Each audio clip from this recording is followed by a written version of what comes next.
see on päris hea pähkel, aga Marta, mis on õnn? Ma arvan, et õnn on see, kui sa oled endaga rahul.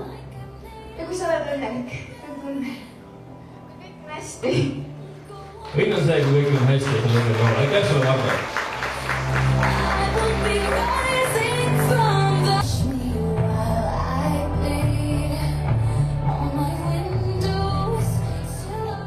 Räägi, Elisabeth, kas tüdrukute vahel on siin ka mingisuguseid pingeid või rivaalitsemusi esinenud? Ei, kindlasti mitte, et kõik pigem toetavad üksteist ja ma arvan, et meist on saanud üks väga hea seltskond. Suur õnnelik pere, aitäh sulle, Elisabeth!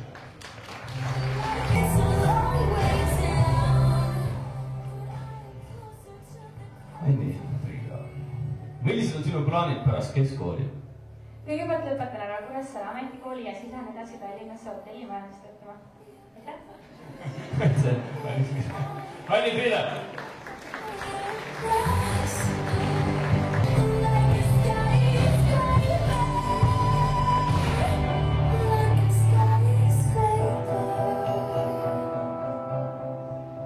Üks asi, millega oli isegi mina olen päris palju mõelnud, kas teha rohkem nagu päitlust või head. Mida sa teeksid, kui sul oleks võimalus olla üks päev nähtamatu? Ma käiks kõik salajased kohad läbi, kus ma pole kunagi käinud. Näiteks õpetajate toad. Midagi siukest oli ka minu plaanis. Aitäh sulle, Triinu!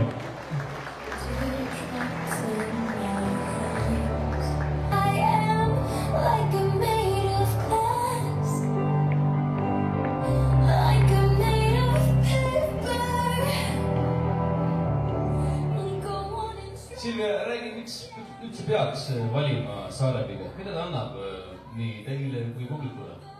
Väga asjakohane küsimus. Ma arvan, et see on lihtsalt üks üritus, nagu on ka spordiüritused, ja lihtsalt oleks Kuressaares rohkem mida teha.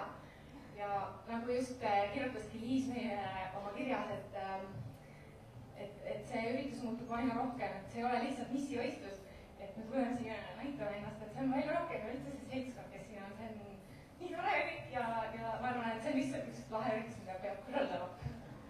Sulle täna sulle Silvia.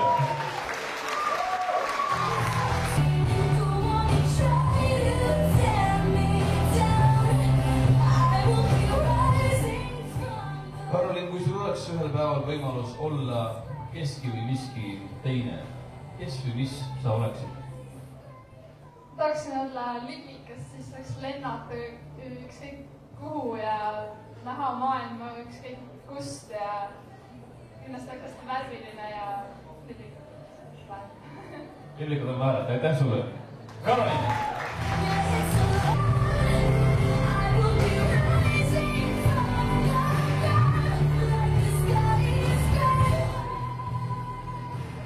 Kai, mis on sinu suurimad nõrkused ja mis on sinu suurimad tugevused?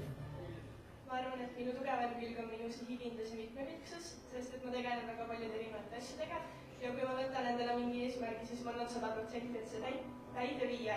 Ja ma arvan, et minu nõrkus on samuti minu mitmekülgsus, sest et kuna ma tegelen nii paljude asjadega, siis aega kulub nii palju, iga hetk on sisustatud ja mul pole võimalust ennast mingis kindlas asjas arendada, sest et aega lihtsalt pole.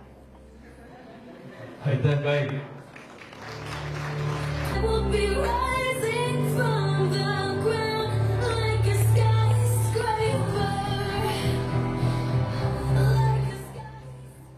Kati oli. Mis aitab sulle välja tulla rasketest olukordadest? Võib-olla see, et ma üritan alati jääda rahulikuks, üritan jääda iseendaks, üritan olla positiivne ja võib-olla see, et oskan õigel ajal improviseerida. See on super. Aitäh sulle, Katriina!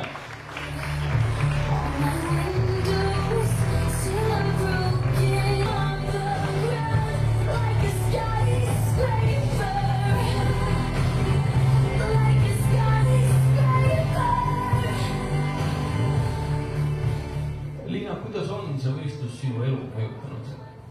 Mina tulin siia konkursile, et vähekõnegi pääseda oma elu kontrollivast rutiinist ja seda on see üritus kindlasti seda eesmärki täitnud, aga lisaks sellele olen ma saanud juurde nii palju positiivsust, nii palju energiat meie toredatelt tüdrukutelt, kes igast trennist säravad nagu väikesed päikesed ja ma lähen kindlasti talvele vastu täis energiat, täis elurõõmu ja ma arvan, et ma elan palju paremini selle pika külma talve üle. Aitäh, Liina!